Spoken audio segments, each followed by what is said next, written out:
Hola chicos, Ciencias Naturales 25.12. Estamos a mitad desarrollo de las rocas y creo que es mejor hacer un alto en el camino, salirnos del bosque en el que estamos metidos y mirarlo desde arriba y decir, a ver, ¿cuál era la clasificación de las rocas? Porque estamos metidos en cada roca, estudiamos y la visión de conjunto, salir del bosque y que un tronco no nos tape todo el bosque. Bueno, pues te recuerdo lo siguiente, que las rocas, como casi todo en ciencias naturales, hay criterios de clasificación. Es decir, algo así como eso que llamaba yo las gafas. Coges unas gafas y ves que se dividen en esto y en estos. Te quitas esas gafas, lo vuelves a mirar otra vez, te pones otras gafas y ves que se dividen en esto, en esto y en esto. ¿Por qué? Porque las gafas son distintas. Es decir, el criterio clasificatorio es diferente. Entonces, si cojo criterio clasificatorio por el número de componentes que componen la roca. Entonces, si es solo uno, pues tiene las rocas simples, y si son más de uno, pues tiene las rocas compuestas. Así de fácil. Y solo para esto ya tenemos una primera división. Coges otra vez todas las rocas, es decir, tanto simples como compuestas, pero ya sin tener en cuenta si son simples o compuestas. Y las miras con otro criterio. ¿Qué criterio? El lugar de su formación, es decir, dónde se han formado. Y tú dices, hombre, unas se han formado dentro de la Tierra y otras fuera. Las de dentro las llamas endo y hechas, nacidas o generadas, endógenas. Y las de fuera, pues las llamas exo, fuera, exógenas. Que por cierto, a estas endógenas, en muchos libros también las llaman del fuego, las llaman ígneas. Endógenas o ígneas. Bien, y estas endógenas, que están hechas a base de fuego, las llamaban, las originadas dentro, eran las plutónicas, con mucho tiempo en los bracitos de Plutón se iban formando y cuando ya estaban formadas vino un movimiento orogénico, las sacó fuera, pero ellas ya estaban hechas, la mayoría todas cristalizadas, que es lo bueno de que los átomos se reordenen poquito a poco. Esas eran las plutónicas. Y las otras, las que no esperaron, las que dijeron yo no aguanto aquí, yo ya salgo, ¡buah!, con un volcán, una erupción, y teníamos las volcánicas. Todas estas eran endógenas. En las exógenas, que son las que vamos a ver, las que se han hecho fuera, pues bueno, hay unas, la clasificación está en función del cómo se han hecho. Es decir, ya no por el origen, sino cambia de criterio.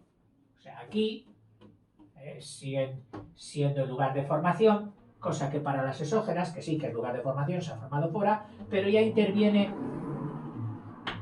el cómo, el proceso de formación de las exógenas. Y entonces tenemos las de origen mecánico o detrítico,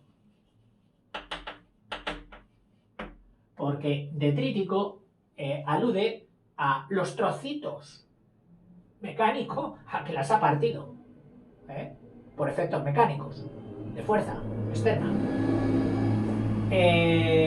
Y los trozos que han salido es el detritus, o sea que uno las dice de origen mecánico o detrítico. Otros, porque se han depositado, es decir, de origen, tienen su origen en la deposición o depósitos, tanto por procedimientos o por cuestiones físicas, como puede ser la de sedimentación, mayor peso, etcétera, físicas, como químicas, disoluciones, etcétera. Y también por el origen orgánico, si ha intervenido los seres vivos de alguna manera. Muy bien. Esto sería una división. Ya te digo y te adelanto que si te metes en internet y buscas división de las rocas, no vas a encontrar dos iguales.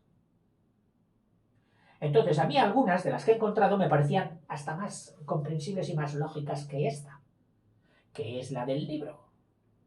Pero he dicho, a ver, si me meto con una división que no es la del libro y luego voy a explicarles pormenorizadamente con el libro, digo, puede que nos encontremos en un momento con un follón, con un lío. No. Vamos a coger la clasificación del libro, que a lo mejor no es la mejor, la más actual o la más moderna, pero es una clasificación válida. Y ahora viene, pues, la última parte. De todas estas rocas, todas, tanto unas como otras, puede que la erosión, es decir, mediante la erosión, se erosionan, mediante la erosión de cualquiera de estas, se erosionan.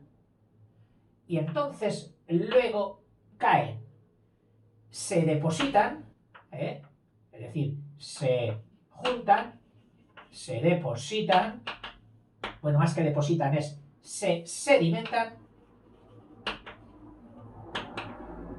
pero no paran ahí, porque entonces solo serían sedimentarias. Que las exógenas ya prácticamente eran nuestras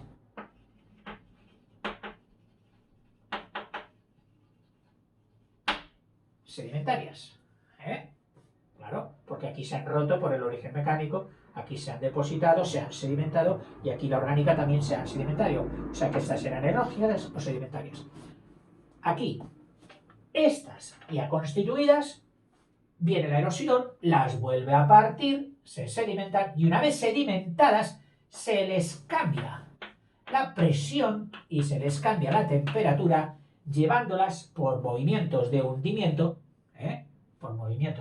acuérdate de los inclinales que se iban y entonces quedaban ya por caer más sedimentos encima, y sufrían una metamorfosis. Es decir, unas transformaciones ya no solo en lo físico, sino también en lo químico, en la composición. En que antes era esto un silicato y ahora es un tal. Es decir, que ha cambiado. Estas son las metamórficas. Varían por erosión. En realidad te estoy hablando de todo este proceso, que tendríamos las metamórficas. Se me ha ocurrido un ejemplo, pero claro, me puede llevar un ratito, para hacerte entender bien entre sedimentarias y metamórficas. Que ya esto ya lo hemos dirimido en algún vídeo anterior. Y decíamos que las sedimentarias básicamente se pasaba de sólido a sólido, no había cambio de estado. Cosa que aquí en las metamórficas la presión y la temperatura son capaces de coger sustancias que eran sólidas, aunque a granitos, rotas, después de una sedimentación y de una erosión, y las convertían en líquido, y de este líquido pasaban otra vez a sólidas, pero ya en otro cuerpo diferente. Tengo un ejemplo que a mí me gusta, porque lo viví. Cuando era pequeño vivía al lado de una fábrica de baldosas antiguas, que eran aquellas que estaban llenas de dibujos, tal, y que están en las casas viejas, en las casas antiguas. Ahora se han puesto de moda otra vez, pero más bien buscando baldosas antiguas y poniéndolas tipo adorno en las casas nuevas, aunque vale dinero. Bueno, pues aquellas baldosas, yo veía cómo las hacía el señor. Tenía un montón de anilinas, es decir, de pigmentos, de polvitos de colores. Entonces, en un molde hecho de antemano, un molde, clean, clean, clean, clean, clean, clean, con todos los dibujitos en hierro, él decía, mira, este trocito lo voy a poner de rojo. Entonces tapaba todo el resto y con el bote que estaba agujereado, como con un colador, clic, clic, clic, clic, clic, lo rellenaba de rojo.